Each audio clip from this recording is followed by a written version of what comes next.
ano, nakabitan ng, nagtagumpay na nakabitan ng kontador ng ilaw tsaka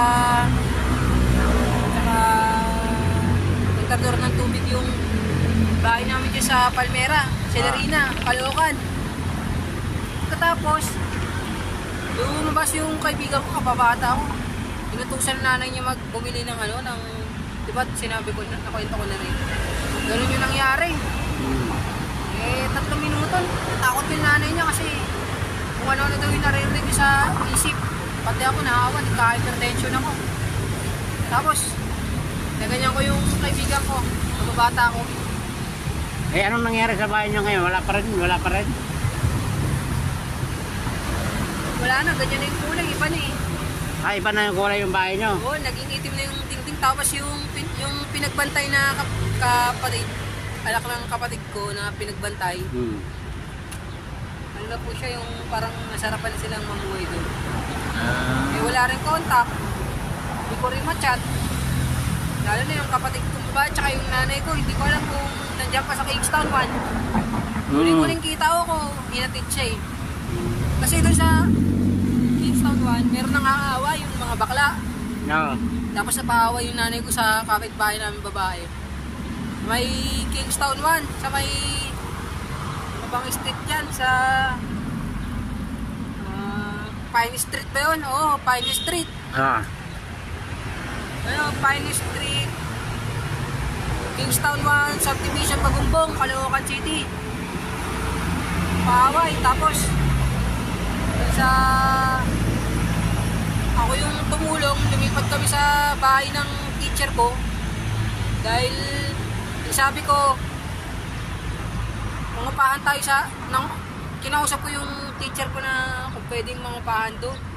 Tagumpay kami, mga 5 taon kami ron bago pa kami ano, napunta kami dun sa Kingston 1. Paano? Dahil sa hindi ko alam kung nagreklamo yung tatay niya dahil sa hypertension. Naisma ko yung kaibigan ko, kababata ko, si Ronron Biado ang pangalan. Ronron Biado, B-I-O A B-I Victory I-A-B-D-O Biado. Tapos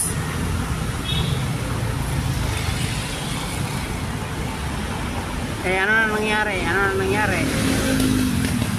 hindi pa gawa ang bahay nun Hindi pa gawa ang bahay? sa Kingston 1.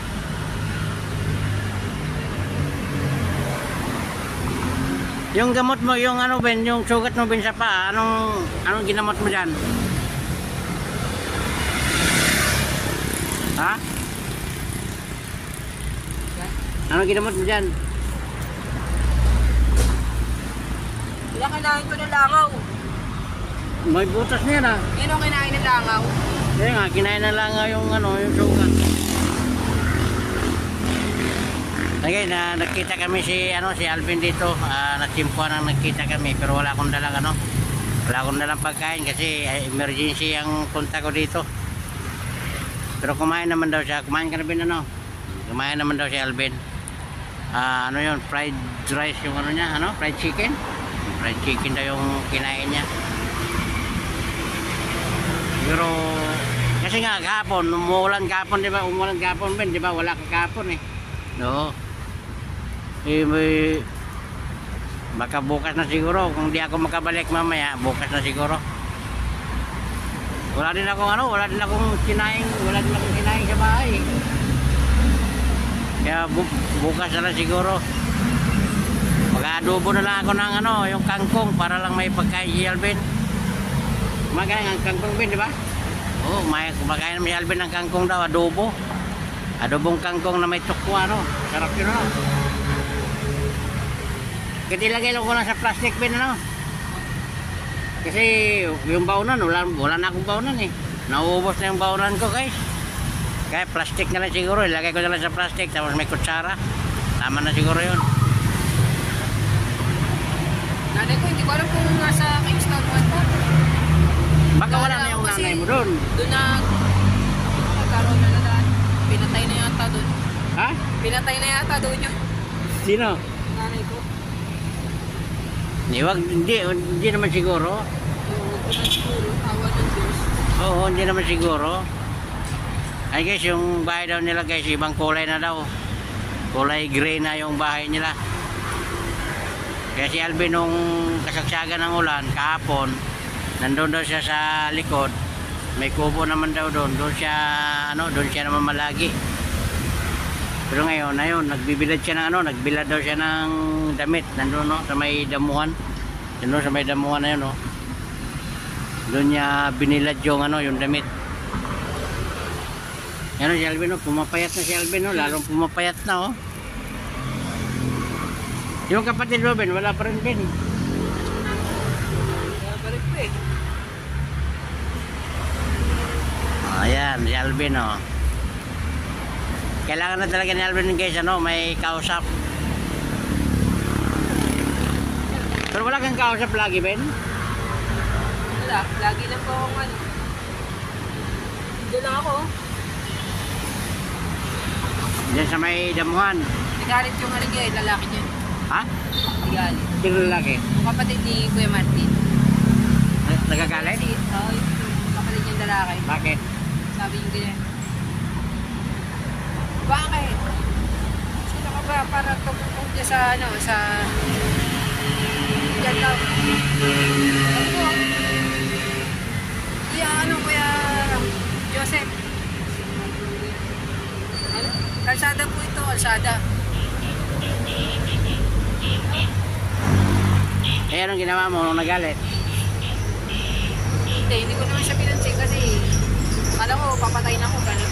Nagdadamo lang pala. Yung nagdadamo dito? Uy, tinagaan niya ayaw mga halaman. Yung nandyan, yung nagdadamo dyan? Nilinisan niya kahapon. Kalsada ito. Araw? Sabi niya, hindi pa pwede matulog sa kalsada. Dahil kalsada. Ano pangalan niya? Joseph? Joseph. Si Joseph. Ay Joseph, bakit ka nagagalit kay Alvin? Eh, natutulog lang naman daw siya dyan. Diba? Ayan guys, so. Ayan dinidilaan niya si... Sino yan? Si Kuya Joseph. Joseph. Joshua ba? Joseph. Anong pangalan niya? Joseph? Joseph na pangalan nun eh. Joseph daw. Dinidilaan ni Alvin. Ayan guys, pumapayat na si Alvin, oh. Bago na ang itsura ko mula pa nung 2012. Tumura lang. September 18. Yan, nagbago na daw yung mukha niya mula nung 2000. September 8. Eh, ano na mukha mo ngayon? Mukha na akong tiwawa. Mukha na daw siya tiwawa, guys. Pero pugi pa naman si Alvin, ha? Kahit si Alvin, kahit ganyan lang, masayahin si Alvin, panay ngiti. Ano, Ben? Hindi ako natutuwa. Kita mo. Yan si Alvin, ang masayahing bata. Malungkot ako dahil wala kaming bahay. Malungkot 7 years na akong laboy. Ilang years na? 7 years na po. 7 years na siyang laboy. Palaboy ako ng 7 years sa Congressional Philippine Island. Congressional Philippine Island. Yan si Alvin. Ito yung teritoryo ni Alvin. Congressional Road. Ano, Ben? Ibig sabihin, ikaw ang siga dito? Hindi? Wala po, hindi totoo yung salita siga-siga.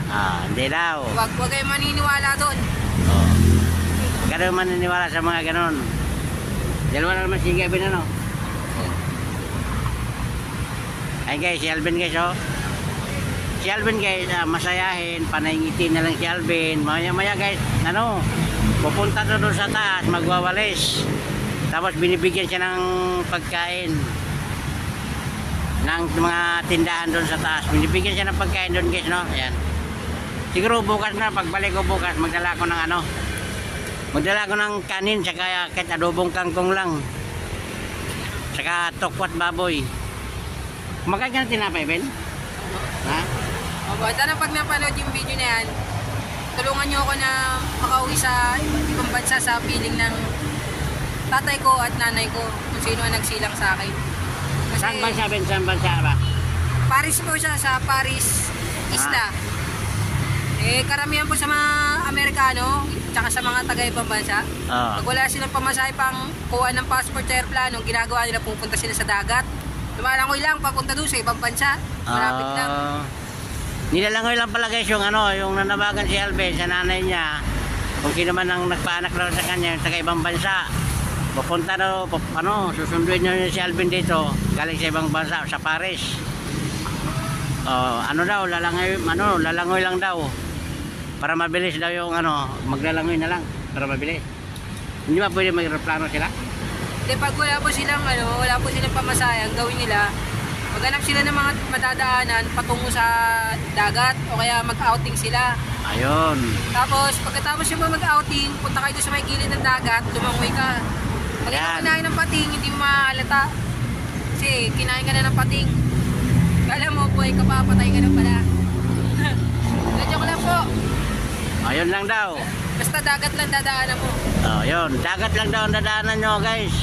Kaya nanabagan si Alvin sa nanay niya, tatay niya, mag-outing daw kayo sa tabing dagat, tapos lalangoy niya lang kayo papunta rito. So guys, hanggang dito na lang. Pakishare yung... Pupunta rito. Papunta sa malayo. Ayun. Hanggang dito na lang, pakishare na lang itong video ni Alvin para mapapanood ang nanay niya, yung taga Paris. Pag napanood nyo to, punta nyo si Alvin dito, sa dagat na lang daw kayo dadaan, lalangoy na lang daw kayo, sabi ni Alvin. Yan. And guys, babay ka na, Ben. Sabi mo, salamat. Bye-bye. Salamat po. Salamat daw. Bye-bye.